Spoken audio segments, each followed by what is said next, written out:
안녕하세요. 닥터 언니의 닥터손, 닥터박, 닥터하이입니다. 오늘은 저희가 만약에 조선시대로 타임워프를 한다면 어떨까? 제가 작년에 이제 한국사 3급을 큰별 최태성 선생님과 함께 공부하면서 그거 모르시죠? 네. 국사는 최태성 이거 있어요. 이 역사를 공부하니까 재밌더라고요. 저희가 역사 빵꾸 세대잖아요. 이게 그렇죠. 7차 교육과정 마지막에는 수능에서 국사를 안 본 거의 유일한 세대이기 때문에. 아, 그래요? 국사 보셨죠? 국사 봤는데. 저희 안 봤어요. 무식한 애들이구나. 이 역사 속에서 드러나는 이제 의학사가 어떤 게 있을지를 좀 궁금해가지고 컨텐츠를 준비하게 됐죠. 오늘의 주인공은 바로 누구냐? 세종대왕님? 세종대왕이 이 의학을 또 집대성하셨어요. 그 당시에 또 온갖 걸 다 했기 때문에 안 하신 게 뭐예요 도대체? 뭐 향학 집성방이랑 뭐 의방유치 이래가지고 뭐 아시아에서 제일 오래된 의학 서적 막 이런 것까지 다 하신 위대하신 분이시죠. 사실상 이제 여러분들이 다 세종대왕 맡았는데 전부 다 제 생각엔 세종대왕님보다는 다 날씬했다. 그런 생각이 좀 들더라고요. 그렇죠. 네, 그래서 실제로 이 세종실록에 보면 세종 원년에 세종의 아버지인 태종 이방원님께서 주상은 사냥을 좋아하지 않지만 몸이 귀중하니 가끔 밖에서 놀기도 해야 하므로 사냥을 함께 하면서 무사를 강습하려 한다. 너무 집에서 이제 책만 보시느라 살이 좀 많이 찌셨던 거죠. 독서광이었다 그러죠. 네. 그리고 또 보면은 태종의 유언이 주상이 고기가 아니면 밥을 먹지 못한다. 이런 게 이제 유언 내용에 있어요. 상을 3년 동안 치르면 고기 반찬이 나오면 안 되거든요. 근데 이제 그럼 3년 동안 세종이 밥을 안 먹을 거라고 걱정을 하신 거죠. 그래서 내가 죽어도 수라에 고기를 좀 내주라고. 그런 아버지의 따뜻한 마음. 약간 옆에다 이렇게 치킨을 놓고 이렇게 책을 읽는 그런 느낌으로. 그렇죠. 그런 생활 습관 덕분에 세종대왕님이 별명이 종합병원이었대요. 대표적인 게 이제 두 가지가 있죠. 첫 번째는 당뇨, 두 번째는 강직성 척추염. 이 두 가지 병이 돌아가시기 전까지 고생한 병으로 잘 알려져 있죠. 네, 이 두 가지 병은 단순하게 딱 하나의 증상만 있는 게 아니라 요것 때문에 생기는 합병증들이 또 되게 맞아. 많아요. 그래서 오늘은 한번 당뇨에 대해서 얘기를 해보려고 하고요. 또 다음 시간에는 강직성 척추염에 대해서 얘기를 해보려고 합니다. 30살 전에 매던 띠가 모두 헐거워졌으니 이것으로 허리 둘레가 줄어진 것을 알았다. 체중이 많이 빠졌다. 이렇게 돼 있어요.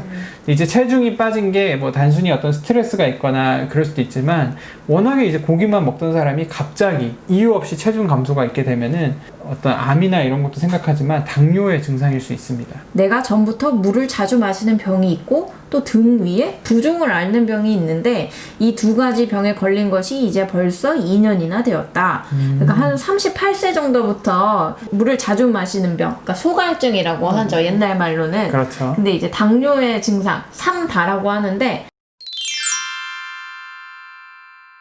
물을 많이 마시는 병에는 이제 요붕증이라는 것도 있을 수 있지만 그렇게 생각하기보다는 당뇨의 가능성이 높다 이렇게 얘기하죠. 네. 물을 한 동이씩 마셨다. 막 이런 얘기가 네, 있더라고요. 맞아요. 네. 그리고 또 이제 세종 21년 41세에 보면은 내가 젊어서부터 한쪽 다리가 치우치게 아파서 10년에 이르러 조금 나았는데 당뇨를 오래 앓게 되면 혈관이 제일 안 좋아지는 게 문제잖아요. 합병증의 대표적인 이제 병리 기전이 바로 혈관, 미세혈관에 문제가 생겨요. 그래서 저희는 이제 실제로 시술을 하는 과잖아요. 심장내과니까. 근데 당뇨 환자들을 시술하거나 수술을 하면은 그냥 돌덩이에요, 돌덩이. 혈관이. 이 혈관으로 이제 저희가 주사를 찌르려고 해도 약간 콘크리트 벽을 찢는 것 같아가지고 혈관이 파사삭 부서져요.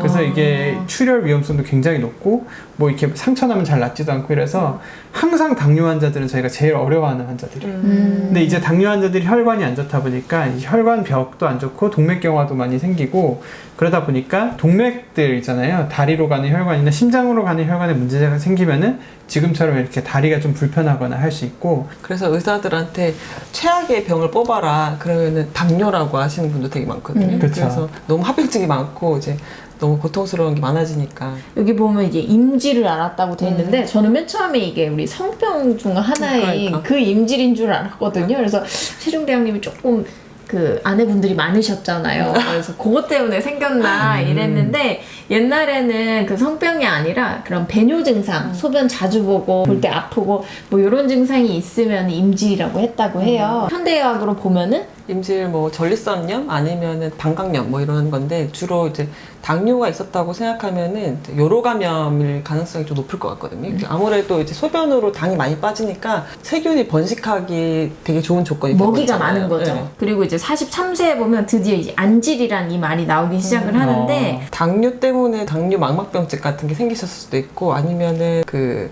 강직성 각성 척추. 척추염 때문에도 관련된 포도막염 같은 게 같이 있었을 수 있다는 생각이 들더라고요. 그래서 아. 나중에는 거의 안 보이셨는데 그런 명언이 있더라고요. 눈을 보지 못하는 자가 만인의 눈을 뜨게 하였다. 이런 명언이 있어요. 세종대왕님이 말도 잘 안 나왔다는 거 보니까 중풍도 한번 왔다 가는 것 같아요. 그렇죠. 이제 뇌졸중이라 그러죠. 뇌혈관이 안 좋아서 출혈이 생기거나 아니면 막히거나 하는 거를 통칭해서 뇌졸중이라 그러는데 대표적인 증상이 반신마비가 되는 거랑 말이 잘 안 나오는 거죠. 네. 그래서 결국은 32년 동안 일을 하시고 돌아가셨는데 뭘로 돌아가신 건지 뭐 명확하게 나와 있지는 않지만 결국 이런 당뇨 합병증 때문에 돌아가셨다고 봐야 될 것 같아요.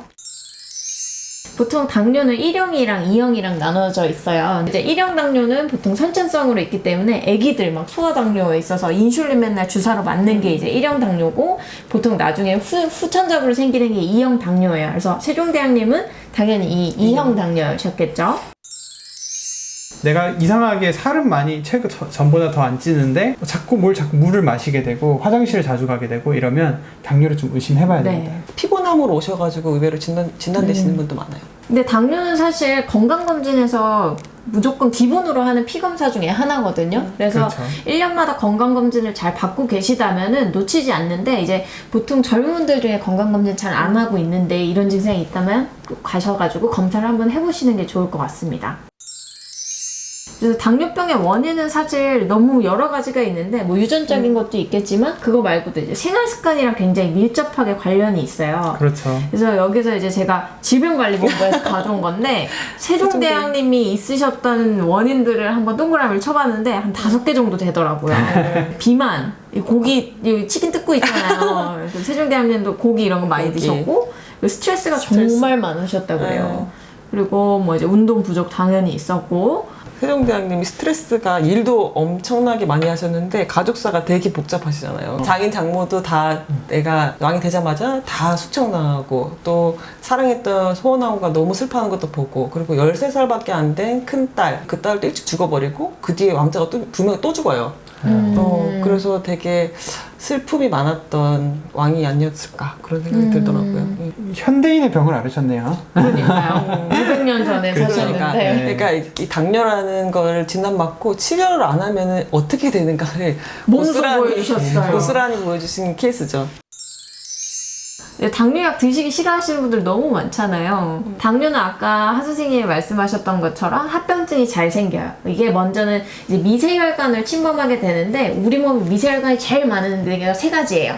눈, 콩팥, 그리고 신경이라고 돼 있거든요. 네. 그래서 우리가 당뇨 합병증 검사라는 걸 하는데 눈 검사를 하고 콩팥 검사를 피 검사로 하게 되고 다리나 팔 같은데 이제 신경이 제대로 전도가 되는지 이렇게 보게 돼요. 그래서 당뇨가 오래 앓으면 앓을수록 이게 3가지가 같이 망가지게 되는데 그래서 시력도 나빠지게 되고 콩팥이 안 좋아지면 소변이 잘 안 나오니까 몸도 잘 붓고 그리고 신경이 손상이 되니까 찌릿찌릿하거나 나중에 이제 감각이 없어져서 당뇨발이라는 거를 이제 제일 무서워하시잖아요. 발이 다쳤는데 내가 다친 줄 몰라요. 그렇죠. 그러니까 상처가 곪고 있는데 난 모르는 거예요. 그리고 혈액순환이 안 되기 때문에 상처가 잘 낫지 않아요. 낫지 않죠. 작은 상처였는데 이게 막 곪아가지고 결국은 발을 잘라내고 이런 것들을 많이 봤어요. 그래서 꼭 당뇨 있는 분들은 발을 다치지 않도록 좀 조심하셔야 조심하셔야 됩니다. 저희가 만약에 어이로서 세종대왕의 치료를 하겠다고 하면 그 당시에는 이제 할 수 있는 게 별로 없잖아요. 좀 어이로서 얘기해 볼 수 있겠어요? 전하, 고기를 끊으셔야 합니다. 진짜. 갈레아라고 하는 그 꽃이 있어요. 그래서 중세에는 이런 당뇨병 증상이 있으면은 사용했던 꽃이거든요. 근데 이런 게 중국에서도 꽤 재배가 됐었더라고요. 그래서 어명을 내려가지고 갈래하라고 한 이 라일락 꽃을 찾아와라. 토끼 간 빼오라고 하는 것처럼 중국 가서 이제 라이라 캐오는 거야. 그거 말고 이제 가장 중요한 거는 이 당시에 생활 습관을 고치는 거겠죠. 그렇죠. 생활 습관만 잘해도 어느 정도는 조금 컨트롤을 할 수 있거든요. 일단은 정상적인 체중 관리가 굉장히 중요해요. 그래서 우리가 체질량 지수 BMI라고 하는데 23 이상이면 우리나라에선 과체중이라고 하고 18에서 23 사이를 정상 체중이라고 하는데 그렇게 좀 체중을 많이 감량을 하셔야 되고 이 체중 감량을 위해서 제일 중요한 두 가지는 운동이랑 또 시기 이렇게 두 가지겠죠. 그래서 운동적인 측면에서는 당뇨가 있는 분들은 일주일 동안 그 중강도의 유산소 운동을 150분 이상 하라고 돼 있어요. 근데 이 중강도라고 하는 거는 어느 정도냐면 노래는 할 수 없지만 대화를 할 수 있는 걸 중강도라고 하고 조금 더 빠르게 걷는 거라든지 뭐 춤을 춘다든지 가볍게 사이클 타는 것들을 이제 중강도라고 하는데 그걸 이제 일주일에 150분이나 하려면 뭐 30분 정도씩 해서 5회를 할 수도 있고 아니면 뭐 빡세게 한다 하면 주 3회 50분씩 할 수도 있겠죠.